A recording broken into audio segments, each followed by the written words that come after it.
লা ইলাহা ইল্লাল্লাহু মুহাম্মাদুর রাসূলুল্লাহ সাল্লাল্লাহু আলাইহি সাল্লাম। ভাইরা আমার, এখানে বসেছেন রাত প্রায় 12টাই বাজলো না, 12টা 4 বাজে।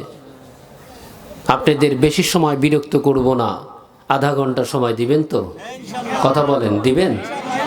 জোরে বলেন। তারপরে আজকে ভাঙা কণ্ঠে আপনি বলুন, যেই সন্তান যদি 5-6 দিন কান্না করতে পারে তার কণ্ঠের কিছু থাকে আর? জোরে বলেন।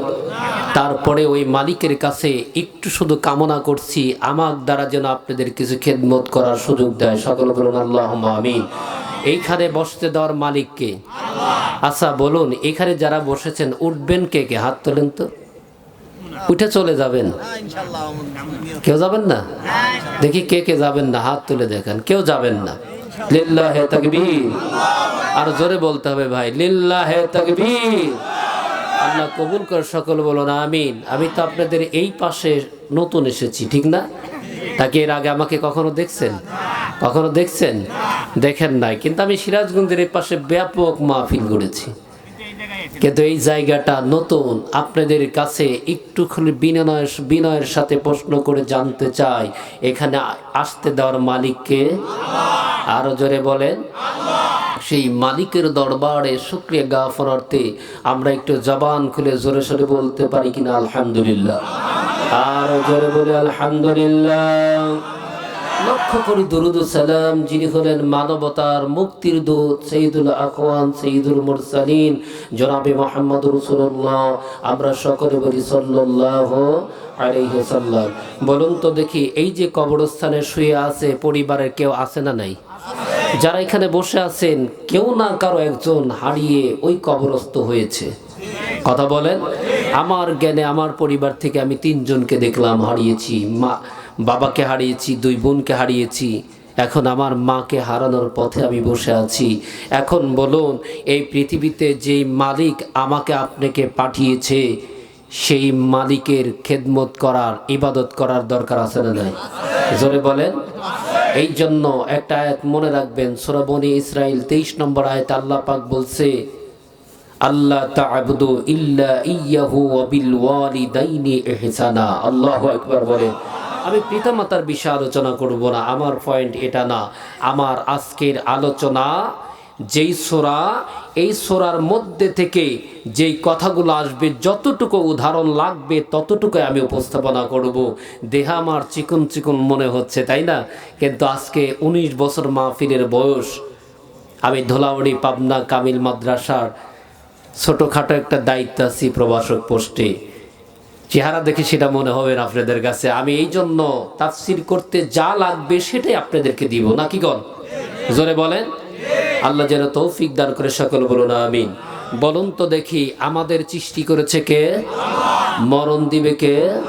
তাহলে সেই সৃষ্টিকর্তার নাম নিয়ে আমরা যদি ইবাদত করি, খুশি হবে কে? বাবা জিরা শুনে রাখুন, ওই মালিক আমাকে আপনাকে দুনিয়াতে এমনি পাঠায় নাই, হাত দেখার জন্য পাঠায় নাই, খেলনার জন্য আল্লাহ পাঠায় নাই। কিন্তু এটাও বলে দিয়েছো, আমাল হায়াতুদ দুনিয়া ইল্লা মাতাউল গুরুর।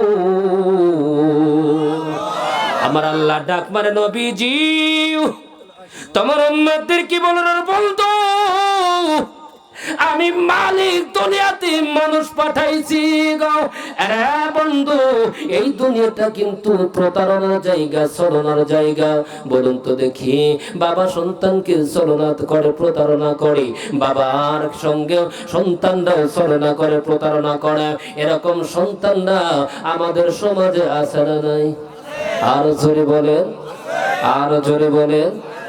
আপনাদের কারো কি কষ্ট হচ্ছে? তারা বারবার উঠবেন না, যারা বসবেন একবার স্থায়ীভাবে বসে থাকবেন। খেয়াল করবেন জিনিসটা। আবার আল্লাহ বলছি, দুনিয়াটা হলো প্রতারণা, দুনিয়াটা হলো ছলনার জায়গা। দেখবেন বাবা তার কন্যাকে ছলনা করে সন্তানের জন্য সম্পদ লিখে দিচ্ছে, এরকম পিতা আছে না নাই? গোবিন্দপুরের অধিবাসী আমার ওই আল্লাহ সুন্দর করে জানিয়ে দেয়, বন্ধু রাহমাতাল লিল আলামিন তোমার উম্মতদেরকে বলে দাও, বন্ধুকে এমন প্রতারণার সমাজ গো, যেই জায়গায় মানুষ মানুষরে ঠগাবে কিন্তু ওই কবর আপনারে ঠগাবে। জোরে বলেন, একটু চিল্লা বলুন আল্লাহু আকবার। বলুন তো দেখি, কবর আমাদেরকে ঠগাবে? বাবাই ঠগাতে পারে, মাই ঠগাতে পারি, সন্তান ঠগাইতে পারে, বোন আপনাকে ঠগায় ছলনা করতে পারে। আপনার যারা ইয়াং জেনারেশন বসে আছো ভাই গো, ও যুব ভাই, তোমার ডার্লিং 5 বছর সম্পর্ক, লক্ষ লক্ষ টাকা তোমার কাছ থেকে হাতায়া আস্তে করে কেটে পড়তে পারে কি পারে না? আরো জোরে বলেন। এই জন্য আমার আল্লাহ ডাক মারে জিব্রাইল, আবার বন্ধুর উম্মতদেরকে বলে দাও গো, জিব্রাইল আমি মালিক কথা দিলাম আমার বন্ধু রাহমাতাল লিল আলামিনের উম্মতকে, পৃথিবীর যত উম্মতকে পাঠাইছি জিব্রাইল, সমস্ত উম্মতের চাইতে আমার বন্ধুর উম্মতদেরকেও আমি আল্লাহ সবচেয়ে বেশি ভালোবাসি। আল্লাহু আকবার বলেন। এই জন্য আমার আল্লাহ সব কিছু অগ্রিম ডিটেইলস গুলো, তত্ত্বগুলো আমার আল্লাহ পাঠিয়ে দিয়ে বললেন, ওয়াইদাল কুবুরু বুসিরাত। জোরে বলুন আল্লাহু আকবার। বলুন তো দেখি, কবরে যাইবেন না এমন কেউ আছেন? আর জোরে বলেন, আস্তে বলেন, মার্কাটা কি? কথা বলেন, কথা বলেন, মার্কাটা কি? যদি নৌকো হইতো, মুখ দিয়ে যদি জবান না বের হইতো, চিন্তা চেতনা থাকতো, আমার রিলিফের কার্ডটা হয়তো বা ক্লোজ হয়ে যেতে পারে। এই জন্য খাবার পেটে না থাকলেও ওই মার্কার নামটা জোরে বলতো আমাদের বাংলার মানুষ, আছে না নাই?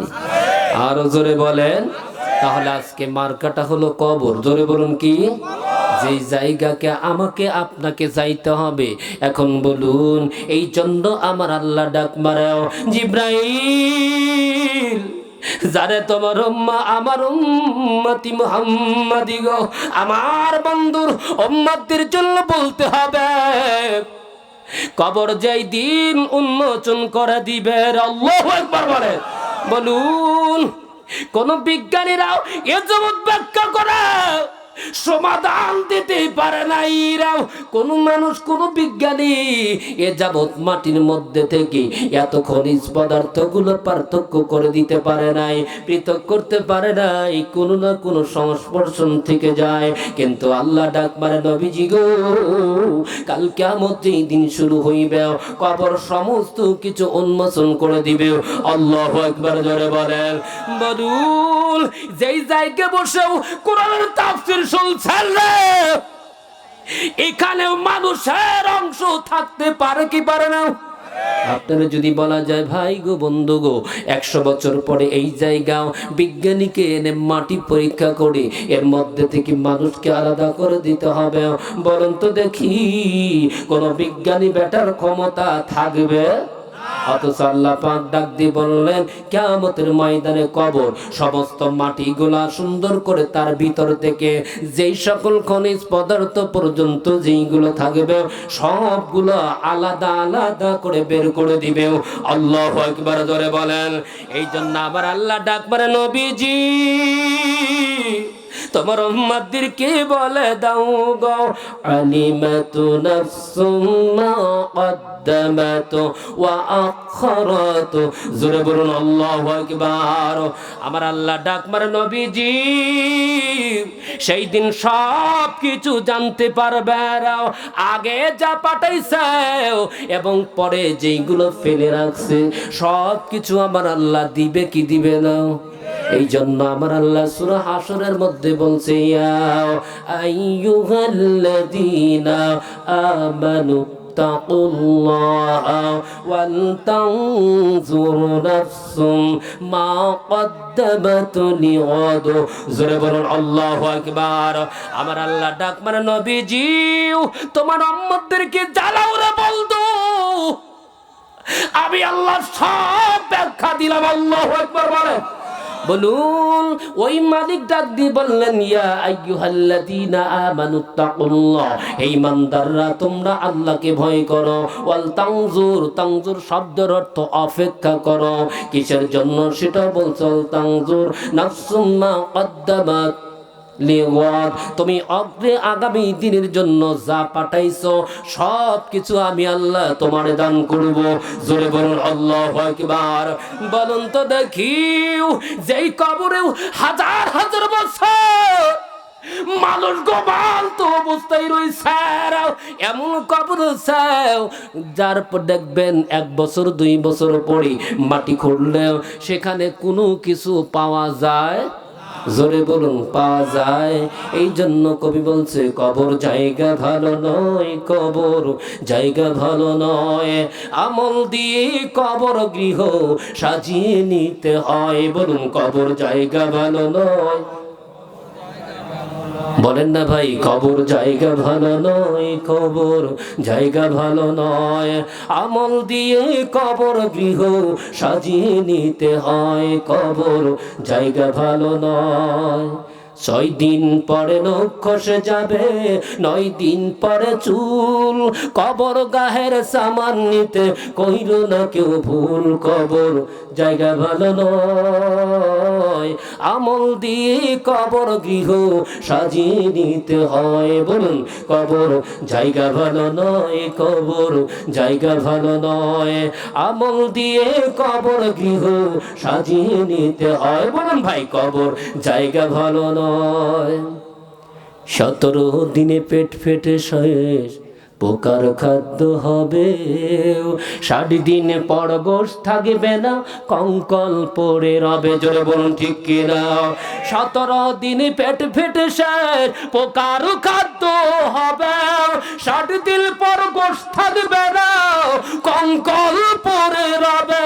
90 দিন হাড় গলে সব, 90 দিন হাড় গলে সব আলাদা হয়ে রয়। কবর জায়গা ভালো নয়, কবর জায়গা ভালো নয়, আমল দিয়ে কবর গৃহ সাজিয়ে নিতে হয়। বলুন কবর জায়গা ভালো নয়, কবর জায়গা ভালো নয়। জোরে বলুন ঠিক কিনা?